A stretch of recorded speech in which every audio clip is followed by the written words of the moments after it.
Hi, everyone. Welcome back to Old Time Rock and Roll. I'm your host, David Tear, where I've been featuring my personal top 3,000 songs of the rock era from 1954 to 1999. Today's a big one, not one of my favorite songs, but it is one of the biggest hits of the rock era. It's I Will Always Love You by Whitney Houston. This one spent 14 weeks at number one. That may have been a record when it came out. I don't think it's still a record.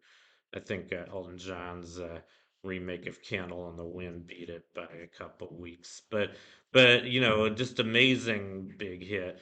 I was never crazy about it, and I was never really crazy about Whitney Houston in general. I mean, I don't know. I kind of stopped listening to popular music around 1990, and I think a big reason for that was because I just didn't really like that much of the music that was out anymore. I mean, it wasn't just the rap and the grunge rock and all that, but it was also just these ballads. I mean, Whitney Houston, she just, I don't know. I like some of her songs. I think I like her faster songs better. I have a few other of her songs on my list, by the way. But this is one of her ballads, and I think it's a very annoying ballad. I don't know about you guys. So, I guess I kind of put her in the same category as Michael Bolton. Michael Bolton had a number of big, huge hits, but I was never a fan of Michael Bolton. And as a matter of fact, I think Michael Bolton ruined a lot of really great songs with his remakes.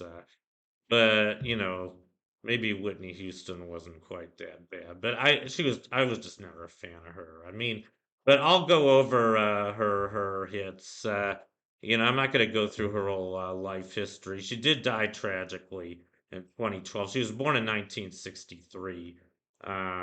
She's actually a year younger than me, and she had an amazing career. I mean, she had 11 number one songs, including seven consecutive ones. I think she still holds the record for most consecutive number one songs. She beat the Beatles. The Beatles had six consecutive number one songs, I believe, from 1964 to 1965. Whitney Houston beat that record by one, and I'll go over number one. She had a total of 11 number ones altogether. Her first number one was 1985. That was "Saving All My Love for You." And then in 80, and later in 85, she had How Will I Know. In 86, she had The Greatest Love of All. In 87, she had I Want to Dance with Somebody Who Loves Me. Didn't We Almost Have It All? And So Emotional. And Where Do Broken Hearts Go? That was her streak of seven consecutive number ones. And then 1990, she had I'm Your Baby Tonight and All the Man I Need. In 92, she had the one I'm featuring here, I Will Always Love You. And in 1995, she had Exhale, Shoop, Shoop. So those were her number ones. Like I said, she was a hugely popular artist, but just not one of my favorites. And anyway, that's my profile on Didn't We Almost Have It All by Whitney Houston. I don't think I even mentioned it was in the movie The Bodyguard, by the way. I never saw this movie. She was in it. She starred in it along with Kevin Costner. And I never saw this movie. I was never really interested in seeing it. It looks like some kind of sappy romance movie.